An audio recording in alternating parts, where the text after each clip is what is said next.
desde la Benemérita Universidad Autónoma de Puebla, de la Facultad de Derecho, desde la materia Historia del Derecho, voy a presentar la Constitución de Cádiz y Tapaxingán para la alumna Ana María Morales Gauna.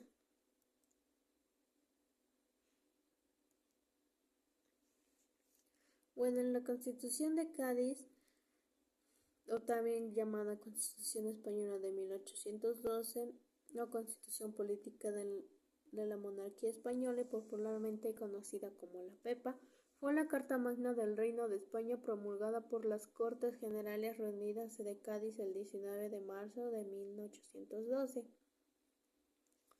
¿En qué consistía?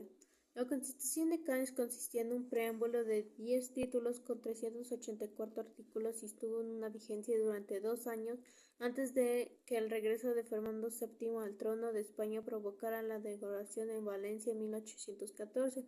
Tuvo una gran influencia en la historia de España y en otros países de América Latina. En España, y aunque la Constitución fue suspendida en varias ocasiones durante el siglo XIX, sentó las bases para el desarrollo de un sistema político más democrático y participativo. Además de su influencia, se extendió en las colonias españolas de América Latina. Fue recuperada brevemente en 1820 y 1823 durante el periodo conocido como el Trienio Liberal, y nuevamente en 1836 durante el gobierno liberal progresista, que luego la reformó y redactó la Constitución Española de 1837. Unos antecedentes es que en el siglo XVIII España era una monarquía absoluta gobernada por la dinastía de los Borbones. Sin embargo, el país estaba sumido en una profunda crisis económica y política. El descontento popular era evidente. La invasión de las tropas francesas en 1808 durante la Guerra de Independencia fue el catalizador que llevó a la creación de las Cortes de Cádiz y a la redacción de una nueva constitución. La ocupación francesa despertó un sentimiento de resistencia y lucha por la libertad del pueblo español, y las Cortes de Cádiz se convirtieron en el órgano representativo de la soberanía nacional.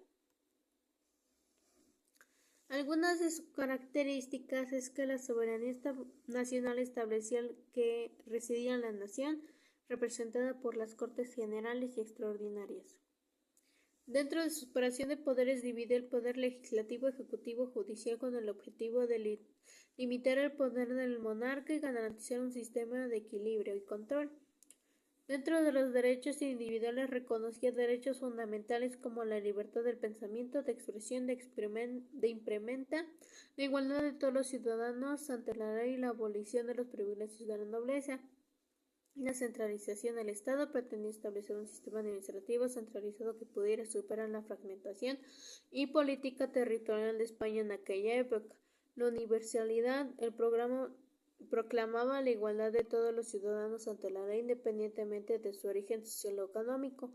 La abolición de los señoríos, supresión de privilegios nobiliarios. También la Constitución de Cádiz estableció una división territorial en España, provincias, y promovió la educación pública y la libertad del comercio. Bueno, la Constitución de Apaxingán. La Constitución de Apaxingán es reconocida como la primera Carta Magna que tuvo México. Fue promulgada el 22 de octubre de 1814 en el Progreso de Chilpancingo en los tiempos del Virreinato de la Nueva España. Su nombre oficial fue el Decreto Constitucional para la Libertad de la América Mexicana, y también se le conoce como Constitución de 1814. Dentro de sus principales antecedentes tenemos que son la proclamación de la independencia de México, el rechazo de la monarquía, también que incorporaba el principio de la soberanía popular, la esclavitud era abolida y quedaba abrogado del impuesto indígena. También que España había sido invadida por las tropas francesas de Napoleón en 1808. También que varios elementos construyeron el escenario propicio para la emancipación. También que los blancos criollos estaban inconformes durante el gobierno de España. La mayor parte de las tropas españolas estaban concentradas en la península ibérica. También tenemos que Hidalgo justificó su revolución y convocó a su congreso, y su contenido se resume en el ideario de la religión, igualdad social, libertad económica y política, de un buen gobierno Y bueno, Hidalgo fue fusilado antes de la instalación del Congreso de Morelos, pero inmediatamente después se organizó la Junta de Rayón promovida por Ignacio López Rayón. Algunas de sus características es que la Constitución basada en ideas del liberalismo burgués europeo, con una marcada influencia en las ideas de la Revolución Francesa, en los textos clásicos de las Constituciones francesas de 1793 y 1795. También estaba influenciada por las ideas liberales expresadas en las Cortes de Cádiz, que originaron la Constitución española de 1812. De la Constitución de los Estados Unidos toma la relativa a la división y tipo de poderes del Estado, es decir, el Ejecutivo, Junta Suprema de Notables, Legislativo y Judicial. Está dividida en 2 títulos y 242 artículos.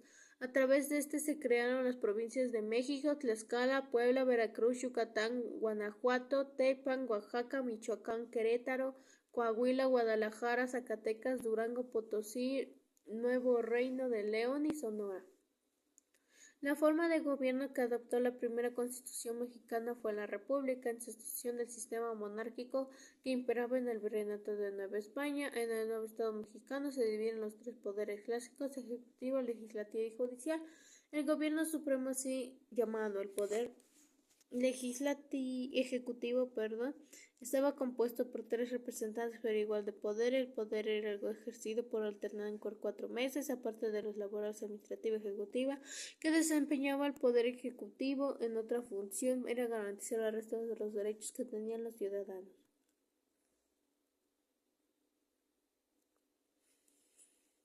Bueno, dentro de la conclusión tenemos que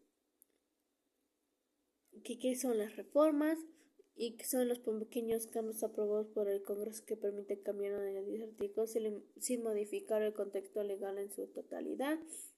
Y bueno, tenemos que también la última Constitución de México tiene más de 600 reformas desde que se publicó, aunque nos podría parecer algo normal. Hay países como España que constituciones son muy rígidas, lo que significa que es difícil cambiar los artículos. Por eso la Constitución de México tiene tanto valor, porque a pesar de las dificultades permite adoptar la ley al contexto actual con más facilidad.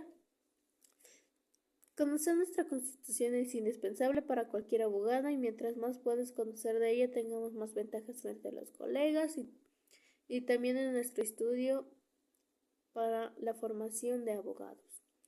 Y recuerda, hoy en día no solo es importante tener habilidades y capacidades para seguir creciendo, la preparación es un elemento fundamental también para nuestras oportunidades. Gracias.